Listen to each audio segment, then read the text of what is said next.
था साथियों का यहाँ बैठे सब 150 के करीब साथी थे, हम कुछ बात कर पाए। इसके अलावा संघ राष्ट्र की बात ही करें, अम्बेडकर के बारे में किसी जानते नहीं हो, उसके संघर्षों को नहीं जानते, उसके विचारों को नहीं जानते।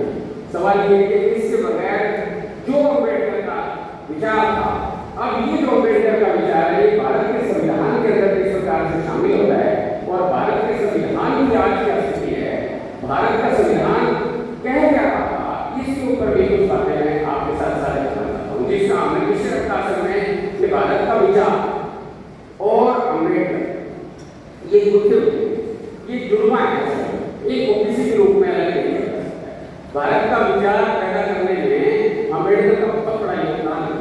अब लेकिन इसके साथ साथ मैं ये बात कहना चाहता हूँ कि भारत के विचार की बात जब करेंगे तो आजादी के आंदोलन के अंदर हर मनुष्य को, हर व्यक्ति को दिलचस्पी बहुत है।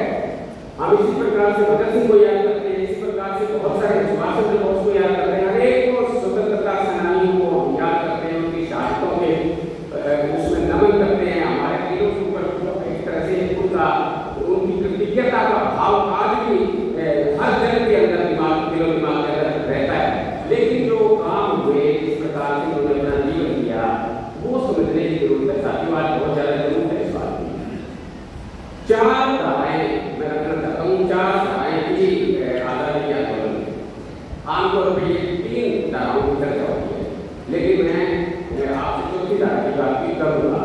3 धाराएं क्या थी? एक धारा थी गांधी नेहरू, ये धारा स्पष्ट है, सब कुछ चाहिए। एक धारा थी क्रांतिकारी की धारा, भगत सिंह की धारा, वामपंथियों की धारा, बड़े संघर्ष हैं, बड़ी कहानी है, आप जानते हैं। तीसरी धारा थी जिसके बारे में थोड़ा सा चर्चा करी होगी, वो उसको समझने की जरूरत है।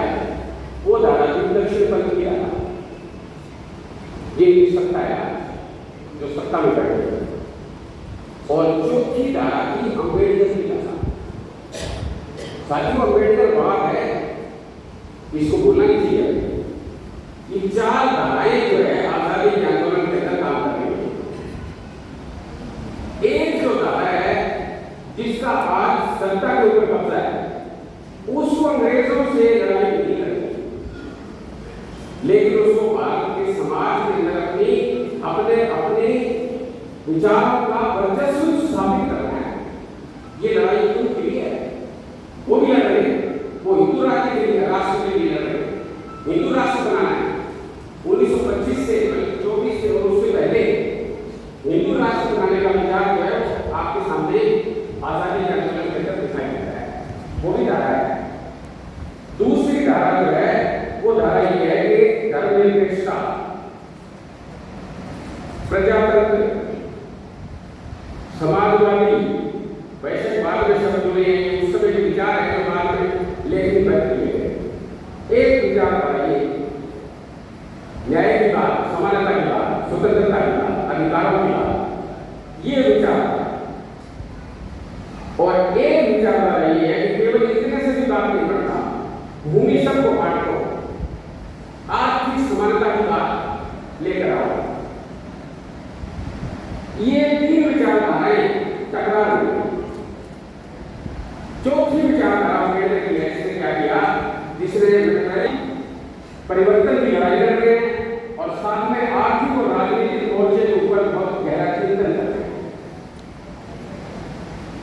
एक धारा ने तो संविधान रिजेक्ट कर दिया, ना वो संविधान के निर्माण में शामिल हुए, ना उन्होंने संविधान को स्वीकार किया। बाकी की जो धाराएं थी उन धाराओं ने अम्बेडकर और उनके साथियों के हवाले कर दिया कि आप संविधान का ड्राफ्ट लिखो। तो ड्राफ्ट लिखने की जो कार्रवाई शुरू होती है और जब आगे बढ़ती है तो उसमें बड़ी भारी चुनौती है, बहुत भारी चुनौती है। उस चुनौती को अम्बेडकर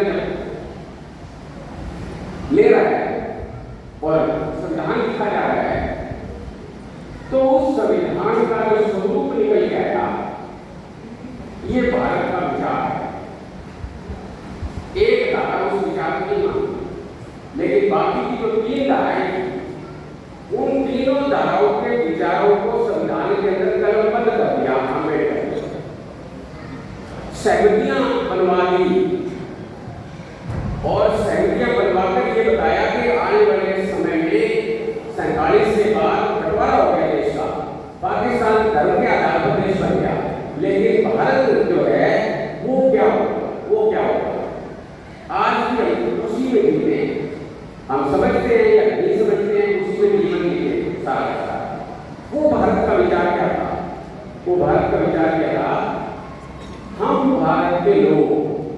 संविधान की प्रस्तावना यहाँ से शुरू होती है। इस बात के लिए बड़ा जबरदस्त टकराव है संविधान सभा में। पुरुषोत्तम दास टंडन संविधान सभा के सदस्य थे, ठाकुरदास भार्गव संविधान सभा के सदस्य थे, ऐसे बहुत सारे नाम हैं।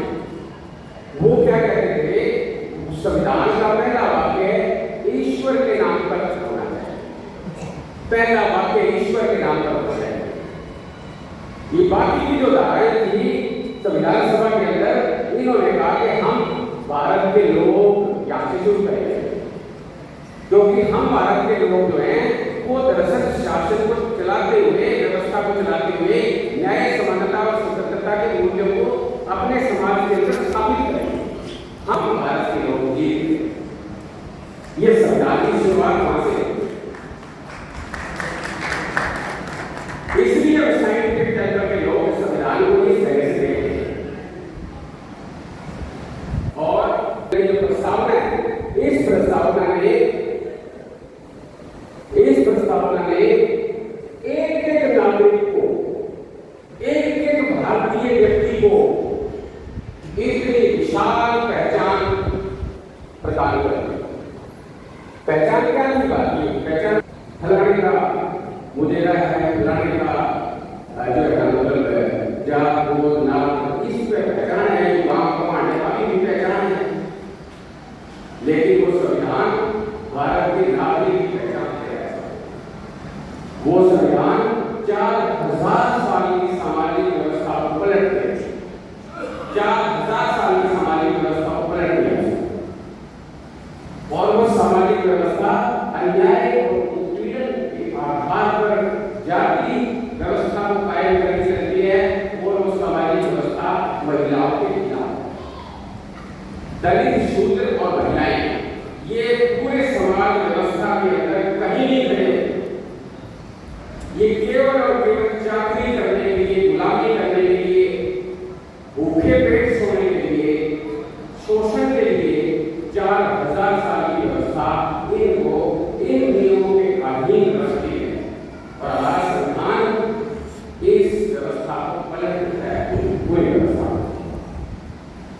ये बहुत एक तरह से अपने आप में अनोखी बात है। और उस समय आपको पता होगा इस बात का, अमेरिका में भी 1920 के अंदर गोरी महिलाओं को वोट डालने का अधिकार मिला था। और सभी को जो अमेरिका के अंदर अधिकार मिला वो 1976 में मिला है। और हमने ये अधिकार कब लिया है, कब हासिल किया है? 1950 में हासिल किया है।